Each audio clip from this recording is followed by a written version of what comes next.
Now, you're going to lose your job. No, that's not quite accurate. What will happen is that there'll be no ward come 2025 for the triennium through to 2028. So that means, you're right, you're absolutely right. So that means that there is a vote, as I understand it's on this Wednesday, around the Kaipara District Council. How do you, and Mayor Jepson is advancing that, he says he doesn't know if he's got the numbers or not. Have you had any thoughts about what the support or not is around your table for that particular motion? He knows he's got the numbers, and he's already told the media he'll be voting to disestablish, so I don't know why he's U-turning on that. But that'll be the decision will be to disestablish. There's a 6 majority who have never swayed from, their coalition agreement, I suppose, because there's only been 2 times that I can remember where those councillors have deviated from that vote, and that was on a personal basis. So he knows he's got the numbers for Wednesday. I'm just looking at the moment. You've got 5, 6, 7, 8, 9. You've got 10 people at your council table, which is the mayor and 9, yeah? Yeah. So how did the Maori ward come into Kaipara in the first place? Well, it came in the way that all of the other Māori wards came in throughout the rohe, and that was via a council vote around the table, and then for Kaipara, and in fact Craig himself was one of 2, the other being Ash Naya, who is the Wairua ward councillor, who went around lobbying a petition, for a poll, and then subsequently that was put on pause because the legislation, of course, was being amended to remove the polling provisions. So that's how the Māori ward and the Kaipara came about.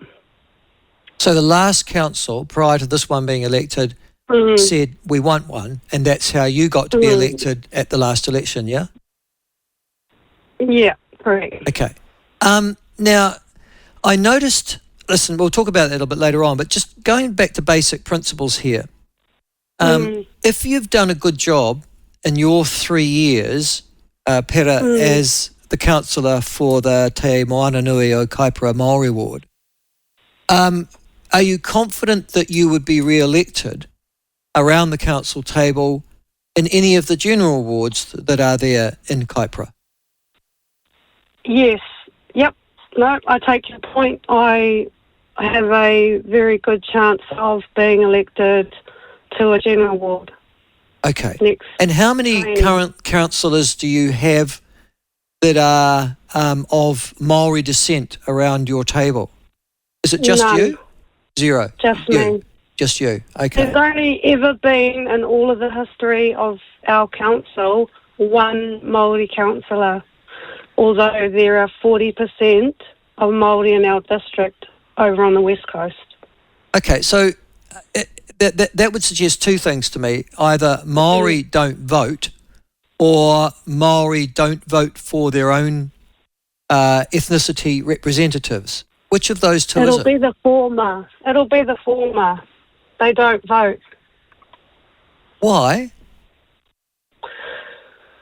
We've had this conversation previously, but it's a number of factors. There's never any one reason. So off the top of my head, one is that Māori move addresses quite regularly and quite frequently so that their voting papers don't get to them. A lot are not rent payers or rate payers. They don't have any confidence in the system, that the system wasn't designed for Māori, and so would a Māori voice make a difference? And my term is probably a good example of that, that my voice is never taken in consideration. I'm held in contempt quite a bit for representing my ward. Lack of education around the importance of it. My brother actually went in to go and vote for me and had a hell of a time trying to vote for me. He was told by the staff that he'd have to go and send some forms down to Wellington to get put on the to get enrolled to vote. And when he said, well, actually, I want to vote for my sister, she's running, they then said, oh, actually, we can do the documents here, and then, so they could have manually done it. So there's lots of different reasons for it. Those are the ones that I can think of off the top of my head, but yes, it would be a lack of voting, but does that mean that the people are not there to be represented, given that 40% on the West Coast are Māori? So, yeah, but I guess the question I'm asking is, Pera, would Maori be any more vested in the Kaipara District Council and in the election next year, whether you're there or not?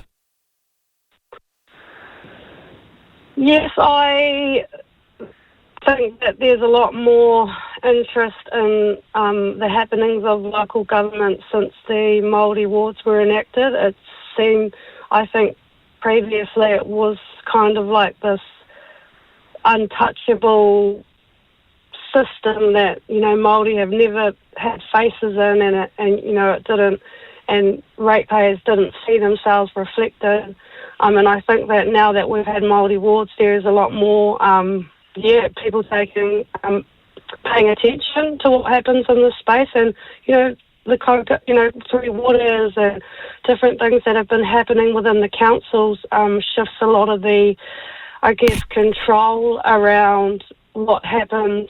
There's a big shift to a lot more, power within local government, whereas, previously a lot of it was centred within central government, and now there's kind of some moves to allow councils to do a little bit more. And given what we've had to endure and seeing how difficult it is for a Māori representative at council, we have a lot of people feeling really strongly about going and enrolling and voting.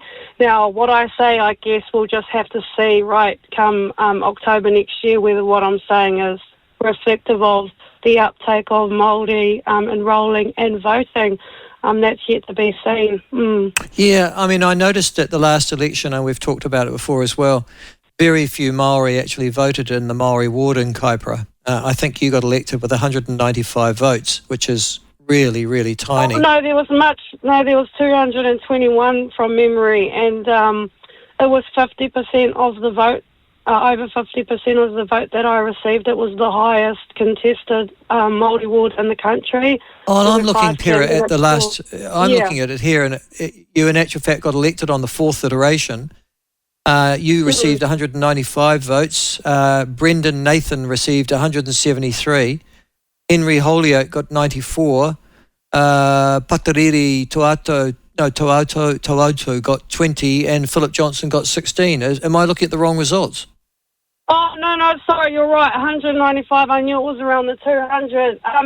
If you have a look at the Wairoa ward councillors, they got around 600 votes, some of the ones that got elected. Now, if you put that into perspective around those that are sitting within the Wairoa ward and versus the Māori ward, they were on par in terms of...